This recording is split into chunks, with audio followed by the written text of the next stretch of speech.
Imagine a historical anime with the main characters being personifications of the Axis and Allied powers during World War II, but it's also a light-hearted comedy anime, and it has quite a lot of historical references in it. So, in this video, I'll talk about how accurate the Axis powers are represented in Hetalia. And before I start with the characters, even though the anime is called Axis Powers, and it has some dodgy cosplayers, not everything is set during World War II.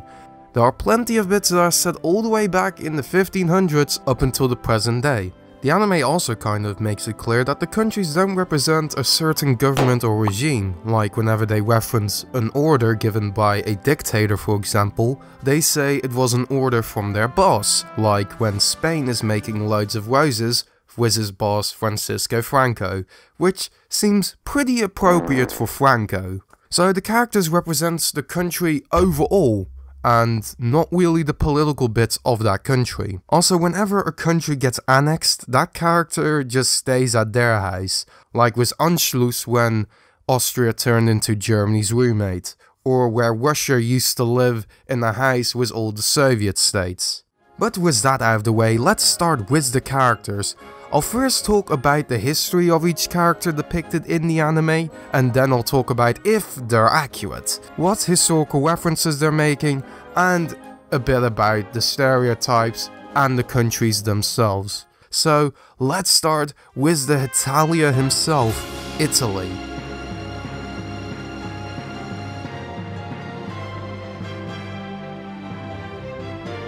The character Italy, or specifically Northern Italy, at the start of the anime you see him as a toddler getting chased by the Holy Roman Empire. You see Civitalia mostly in the Renaissance era. Anyhow, his grandfather is the mighty ancient Rome, yes, that one. But in the early days of Italy, he was getting pushed around by bigger dudes like France, Austria and the Holy Roman Empire. And after the Italian Wars, Spain takes Romano, southern Italy, to his house to take care of him. It wasn't until the year 1861 when the two Italies finally unites, though this part was only in the manga. And then we get World War I, where Italy has to fight Germany, but hides in a crate of tomatoes instead, and then in 1939 they make the Pact of Steel, forming an alliance. But it's mostly Italy waving a white flag around and calling for Germany for help to fight the enemies, and he has terrible tanks.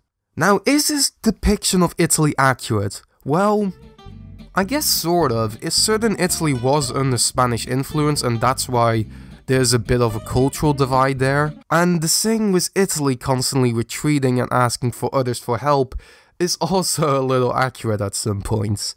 Like, they failed their first invasion of Ethiopia, and when they invaded Greece, they got pushed back by the Greeks. Then Italy was forced to ask Germany for help, and they pushed the Greeks back. And also, at the start of the anime, you can see Italy talking about the former might of the Roman Empire, and he just wants to be like his grandpa. Which is true, Mussolini had an odd fetish for restoring Roman glory. So I think it's fair to say that Italy is a little accurate. Though, to be fair, Italian soldiers weren't bad, they were just not properly equipped, and the Italian army suffered from bad leadership. So there is a reason why Italy looks so weak.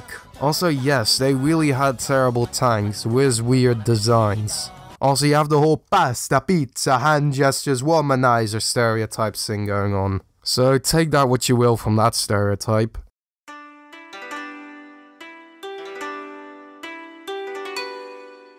Born in 660 BC, Japan was raised by China, teaching him things like how to draw characters. But then in the year 1635, Japan turned into a hikikomori, locking himself up in his room and refusing to talk to anyone, except for the Netherlands.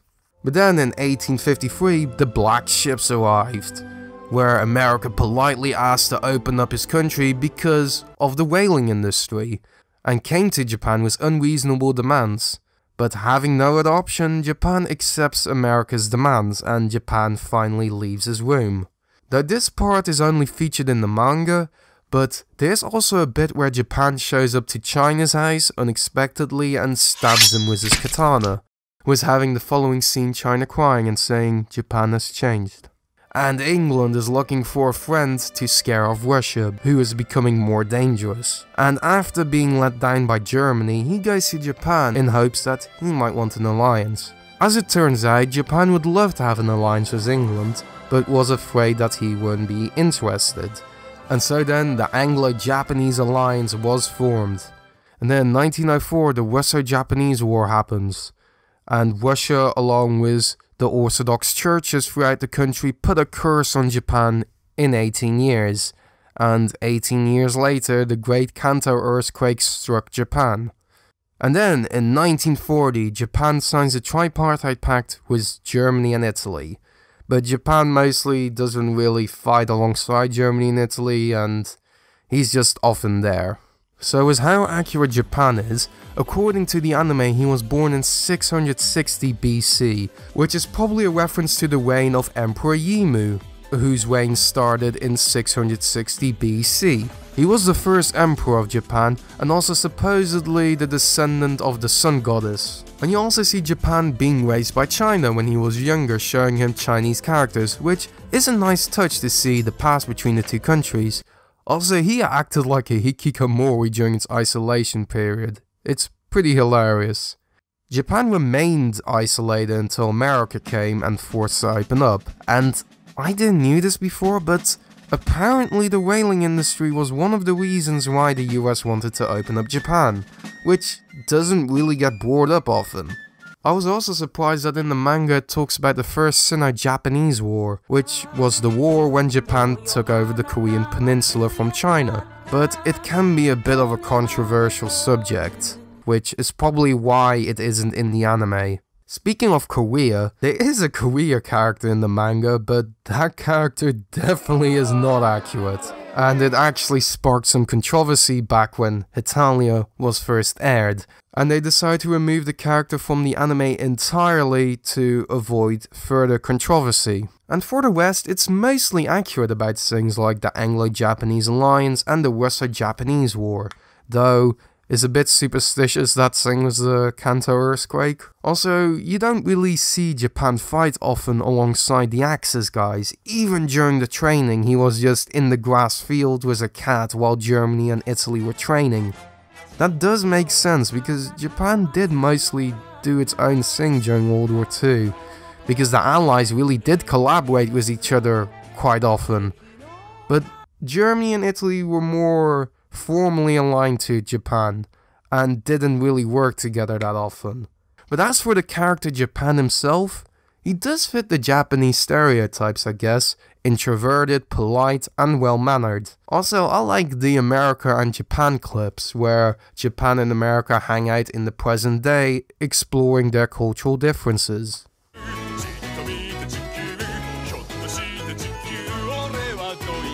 Now with Germany, there isn't really a long past. There is if you include the awesome Prussia and the Holy Roman Empire, but I'm assuming this is United Germany, so the earliest period you see him in the anime is in World War I, where you see him fight England and Italy. He even has a Christmas truce with England and they played football, but after World War I, Germany was forced to build loads of cuckoo clocks for France and England because of the Treaty of Versailles. And then he annexes Austria with a bit of resistance of Hungary and Italy, and he turns into his roommate, and a year later he forms the Pact of Steel with Italy. So then Germany invades Poland, but the alliance he signed with Italy is mostly just him helping out Italy all the time, and Japan sort of does his own thing. As he once said that Italy is his only friend even though he has to do all of the work. Let's start then with the accuracy of Germany, and some of you probably already know this, but the Germans and the Allies in the Great War really did have a Christmas truce where they played football. And it talks a bit about the Treaty of Versailles, but it also accurately depicts Anschluss, where there really was resistance from Italy because they didn't like the idea of Germany spreading right next to them.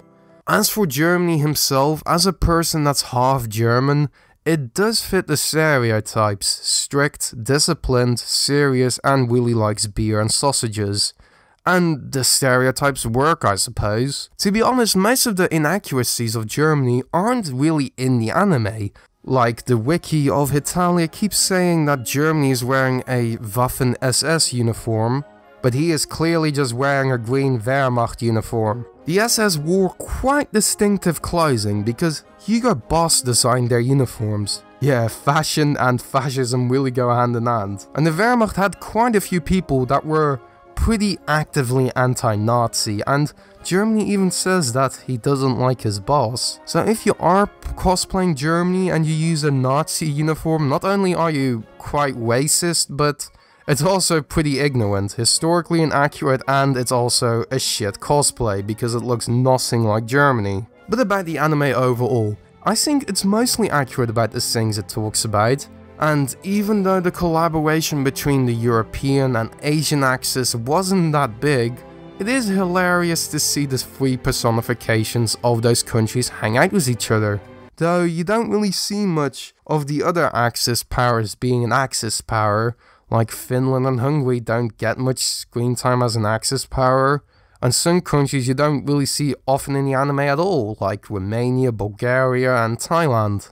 And the anime itself is also pretty hilarious. I would recommend it to anyone interested in geography and history, or in fact just a comedy. It's quite good, and it's quite quick, only 5 minutes, you know. I hope they make another anime season, that would be pretty cool. But what do you think of Hetalia? Do you think your country is represented well? Drop a comment down below about your thoughts, and thanks for watching. Don't forget to subscribe and like this video. And you can also follow me on Twitter to stay up to date. And I'll see you guys next time.